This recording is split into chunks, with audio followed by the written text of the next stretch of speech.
Volvemos. ¿Usted se acuerda que la semana pasada habíamos informado que en la revista Cambio 16 estaba promoviendo un manifiesto firmado por el escritor Gabriel García Márquez, por el filósofo Fernando Savater, por notabilísimos escritores y hombres de ciencia, que lo que proponían era la despenalización de la droga?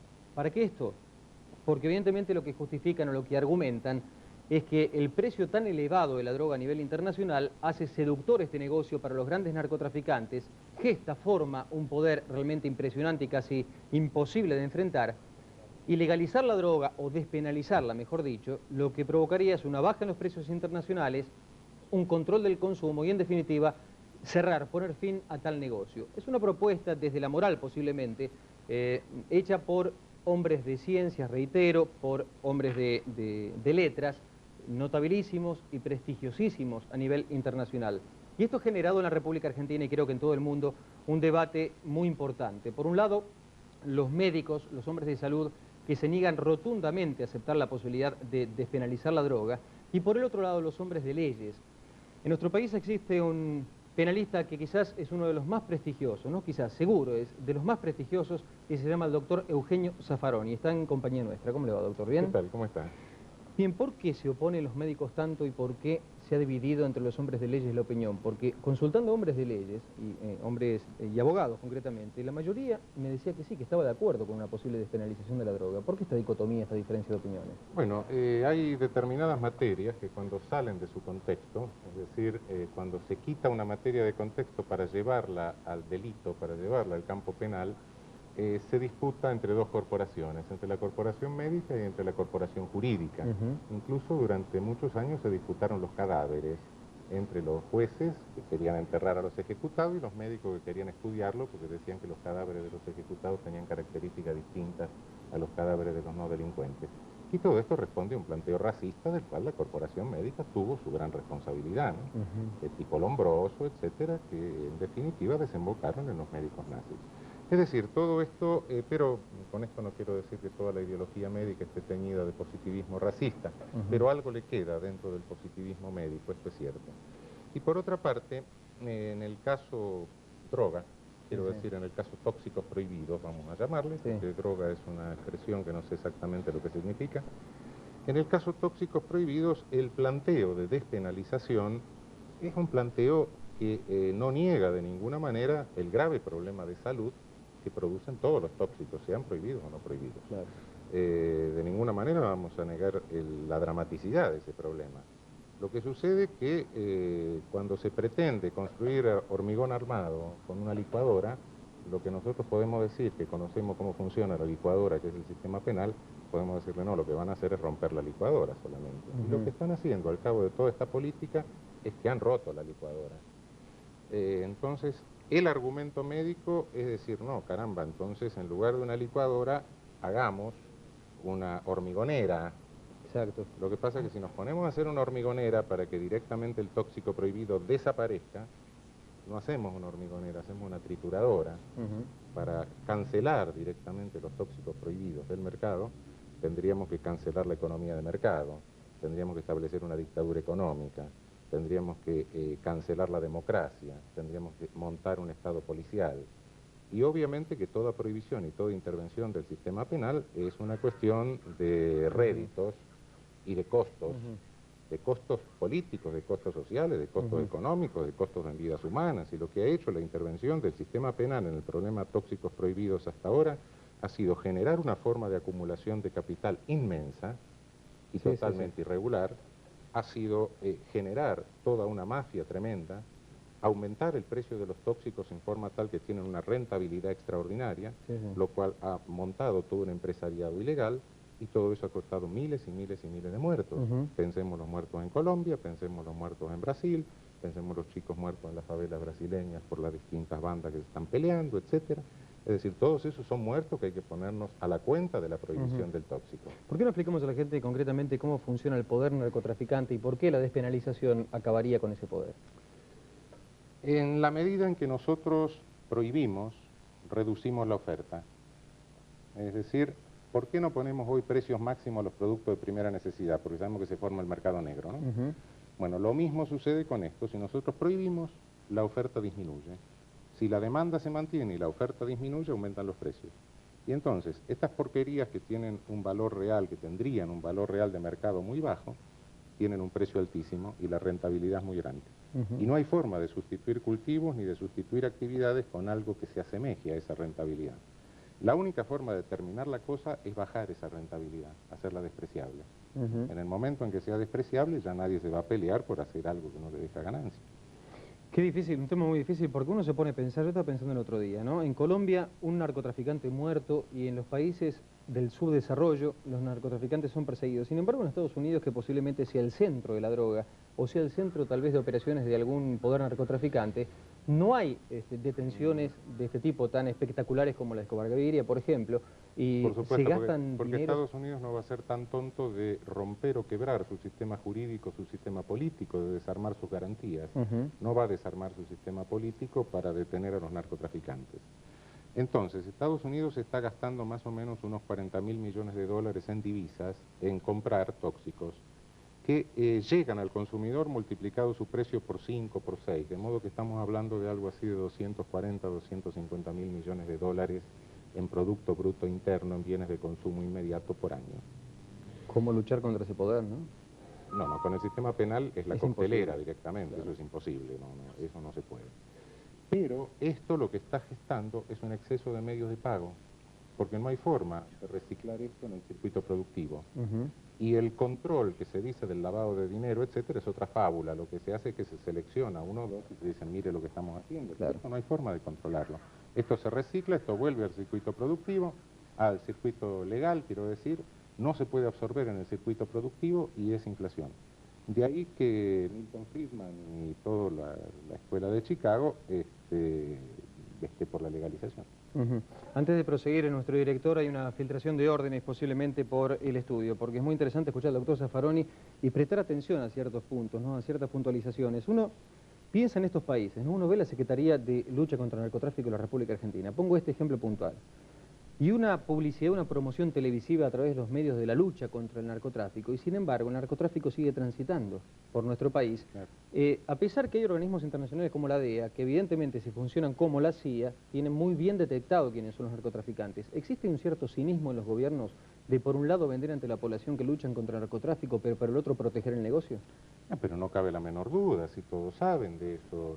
¿Quién no va a saber cuando un gobierno, por ejemplo, sabe que que el único producto no tradicional de exportación que logró meter en los mercados centrales es ese, y sabe que ese es el ingreso de divisas que le equilibra su balanza de pagos, su balanza comercial, quiero decir, obviamente que no puede estar ignorando esto.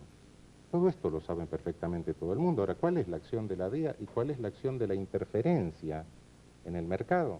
Es la de una junta reguladora del precio del tóxico prohibido. Ese es el asunto, que está interfiriendo en el mercado, con lo cual está regulando el precio. Si hay demasiado tóxico, entonces aprieta un poco para que el precio no baje mucho. Si hay poco tóxico, entonces afloja para que el precio no suba mucho. Una pregunta relacionada, ¿puede entonces existir el narcotráfico en un país si el gobierno no lo desea? En este momento depende qué país. Si es un país central, si es Estados Unidos, sí. Si el gobierno de Estados Unidos quiere desbaratar el narcotráfico, lo puede desbaratar, tiene los medios técnicos. Los países productores, nuestros países productores periféricos, no tienen las posibilidades de hacerlo. No tienen porque la alta rentabilidad le da un poder a esa mafia que les rompe todos sus mecanismos de control, perfora todos los mecanismos de control. El otro día me llamó la atención porque lo que hicieron Gabriel García Márquez, Fernando Savater y otros tantos, en mi opinión, es lanzar a la comunidad internacional un debate profundo sobre este tema, ¿no? Me llamó la atención Pero no es nuevo el debate. Y no es nuevo el debate, pero el debate en sí el ámbito, ahora, ámbito técnico lo venimos teniendo desde hace muchísimo tiempo. Hemos tenido muchos seminarios desde hace años. Hemos tenido seminarios en Málaga, por ejemplo, están las actas publicadas.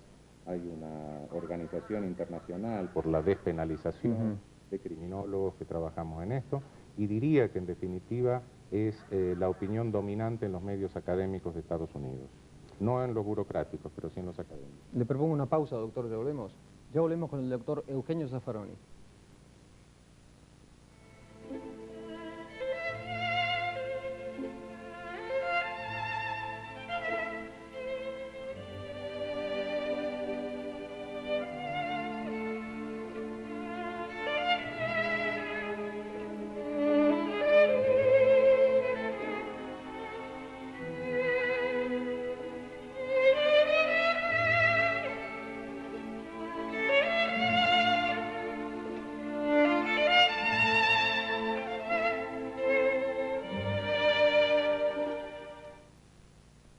Bien, seguimos con el doctor Eugenio Zaffaroni. Muy breve la pausa, no dejamos ni respirar, pero es un gusto realmente escucharlo, doctor. El día, más o menos, la semana pasada, mediados de la semana pasada, el doctor Alberto Lestel, el secretario de Lucha contra el Narcotráfico de la República Argentina, se le ocurrió contestar o responder a este manifiesto firmado por Gabriel García Márquez y publicado por Cambio 16, que esto puede obedecer a la ignorancia de estos periodistas o de esta gente, dijo, es decir, que acusó de ignorantes a Fernando Savater, García Márquez, etcétera, o que hay una relación directa con el narcotráfico de quienes proponen su despenalización. ¿Qué opina sobre que un funcionario, justamente el que se encarga de la lucha contra el narcotráfico, baje tanto el nivel de la discusión, ¿no? Desacredite de esta forma a los que proponen la despenalización? Bueno, me parece que está revelando un desconocimiento de los términos del debate, obviamente. Es un debate que está establecido en el mundo hace más de 10 años aproximadamente. Y antes éramos muy pocos los que sosteníamos la necesidad de despenalizar, los que decíamos este aparato no sirve para combatir el fenómeno, los que decíamos no, con aspirina no se cura el cáncer, cuidado con lo que están haciendo. Pero ahora, ante la evidencia de los resultados que estábamos vaticinando hace muchos años, ya es muchísima más gente que coincide con la necesidad de buscar otra solución. De que el problema por este camino no se puede resolver, o que de lo contrario se puede, lo que pretenden hacer por el camino punitivo es directamente aniquilar la sociedad democrática con el problema, con el pretexto del tóxico. Creo que esto es un exabrupto directamente, o como digo, el desconocimiento directamente del planteo del problema, ¿no?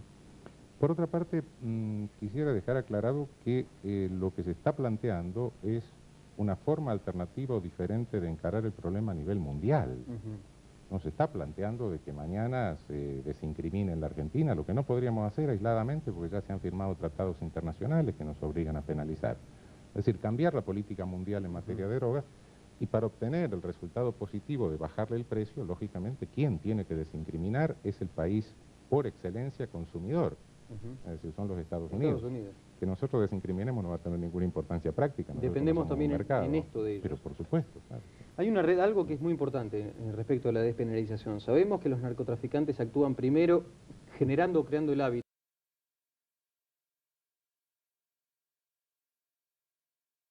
Comete crímenes, roba, hace lo que sea necesario como para poder conseguir la droga. Es decir, se forman unas redes del crimen en torno también de la posibilidad de conseguir la droga. No tanto, no tanto. ¿No tanto? No tanto. No, eso realmente es una realidad, hay una realidad que no conozco, que es la del tóxico, la de los opiáceos, y fundamentalmente la heroína como el más puro de los opiáceos. La heroína parece, esto no lo conozco porque no tenemos heroína en el país, de modo que no sé exactamente esto. La heroína produce, sí, un síndrome de abstinencia muy grave, un síndrome de abstinencia con efectos orgánicos.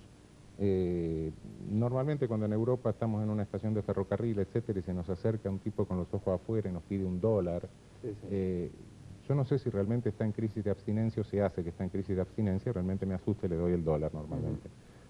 Pero efectivamente la crisis de abstinencia de los opiáceos es grave y puede llevar a ese tipo de hechos. ¿Con la cocaína no pasa lo mismo? Con la cocaína no pasa lo mismo, con la marihuana no pasa lo mismo, con el alcohol sí. La crisis de abstinencia del alcohol es muy grave. ¿Cuál es la realidad, si nos puede más o menos describir en la República Argentina hoy de la droga? ¿Cómo funciona la República Argentina en este esquema, tablero perverso, siniestro internacional de narcotráfico? Bueno, calculo que en este momento tenemos que tener más cocaína porque tenemos dólar barato. Entonces eso debe hacer que haya más cocaína en el mercado. La producción de marihuana es nacional, de modo que no entra en el tablero internacional. Los otros tóxicos graves y que producen muerte, esos son tóxicos internacionales que son producidos en los países centrales o con licencia de los países centrales, que son los psicofármacos.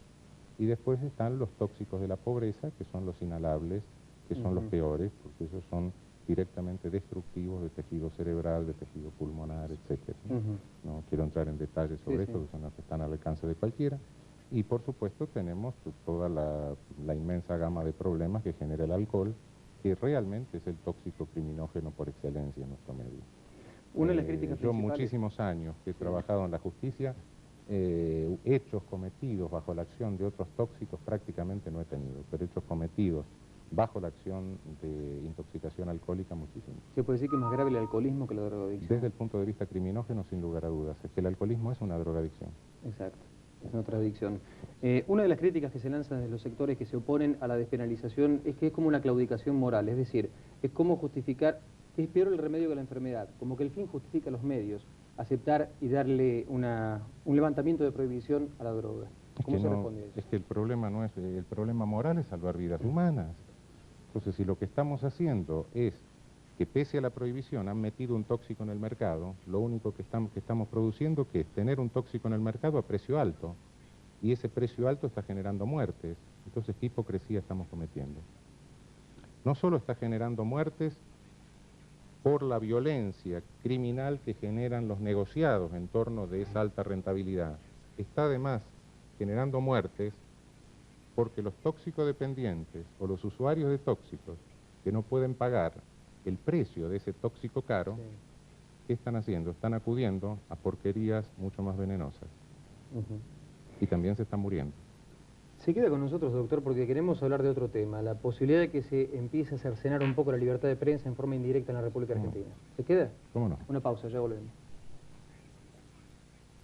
Así que tengo el ejemplo práctico, inclusive para que la gente entienda, porque se habla mucho del lavado del dinero, bueno, el lavado del que nos lo narcodólar. explicaran, la gente Sí, la impresión da que el lavado de dinero es colocar la plata en un lavarropa. No, Público ya sabe, sí. Pero no, a nivel popular no se sabe. Pero ha cómo llegado es. mucho a la Argentina, mucho. Y a nivel dirigencial todavía no se entiende. Así que tengo el ejemplo práctico, inclusive para que la gente entienda, porque se habla mucho del lavado del dinero, bueno, el lavado del que nos lo narcodólar. explicaran, la gente La impresión da que el lavado de dinero es colocar la plata en un lavarropa. No, Público ya sabe, sí. Pero no, a nivel popular no se sabe. Pero ha cómo llegado es. mucho a la Argentina, Y a mucho. nivel dirigencial todavía no se entiende.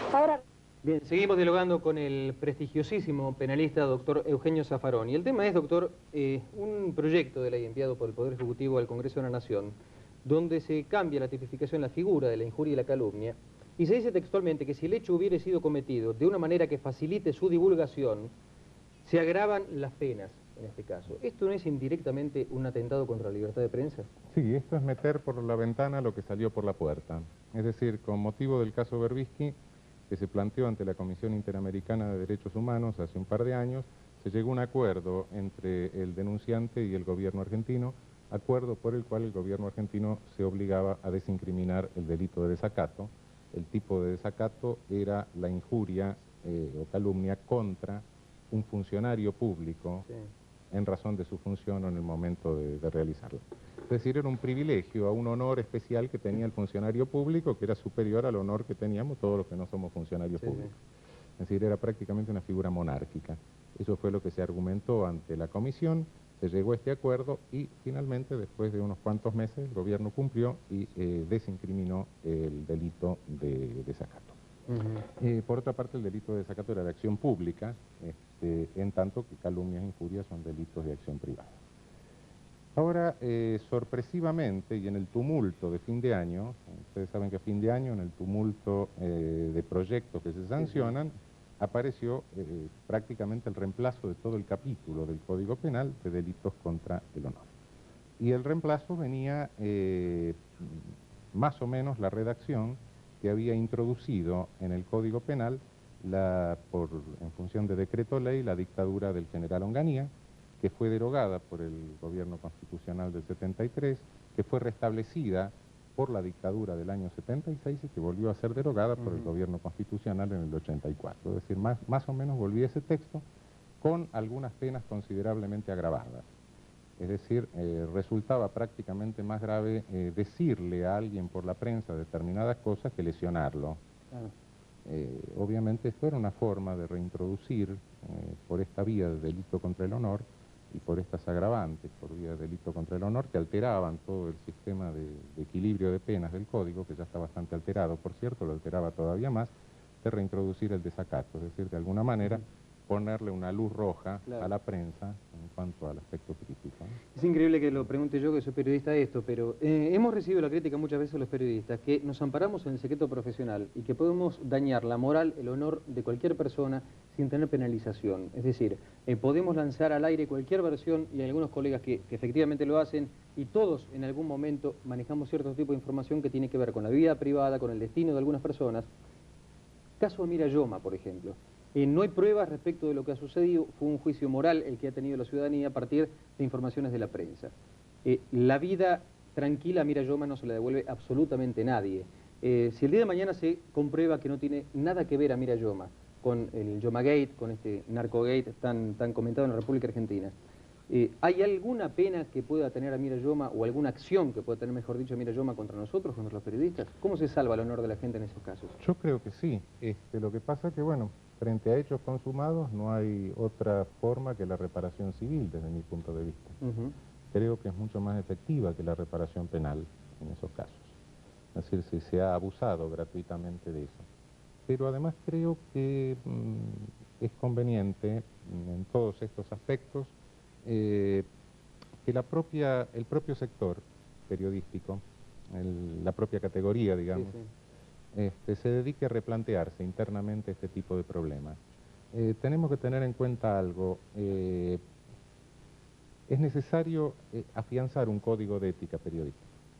Porque de lo contrario, si ustedes no establecen su propio control y sus propios límites en sus propias manos, desgraciadamente pasan estas cosas, se los van a querer meter de afuera. Y usted sabe que la verdad es que no existe un código de ética, va a existir un código de ética o de imposición de medios de prensa hacia los periodistas. Y los periodistas, con tal de cumplir y mantener su trabajo, van siguiendo y cometiendo algunos para mí son delitos, evidentemente, cuando se invade la privacidad de la gente, cuando se invade la moral de la gente. ¿Podría haber algún tipo, usted decía que dentro del derecho penal no, porque no se puede accionar, sino dentro del derecho civil, pero podría haber una forma de resarcimiento directo? Le explico por qué. La gente se queja de que la acusación trae el gran título.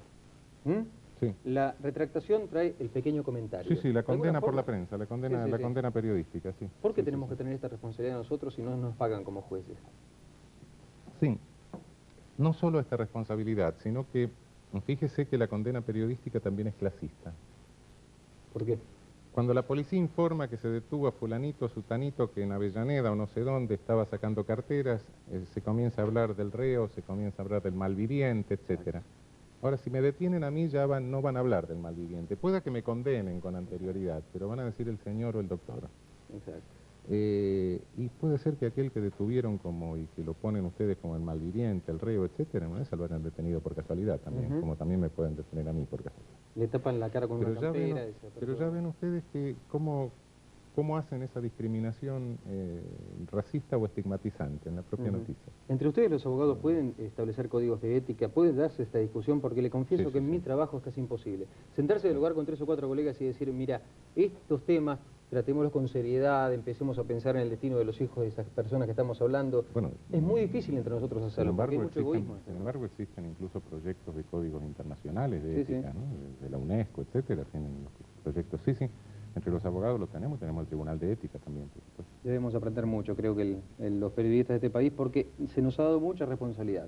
Ser jueces, ser parte, muchas veces, ser fiscales y además ser periodistas, es demasiado, ¿no? Sí, pero no creo que la solución venga por una limitación por vía penal de ninguna manera. Lo arreglamos nosotros el problema. El costo social y volvemos al mismo problema de la droga. El costo social que tendría es mucho mayor que el costo social que tenemos que respetar, que tenemos que soportar por algún abuso de ustedes. Doctor Zaffaroni, muchísimas gracias por haber venido. Al contrario. Vamos a una pausa, ya volvemos.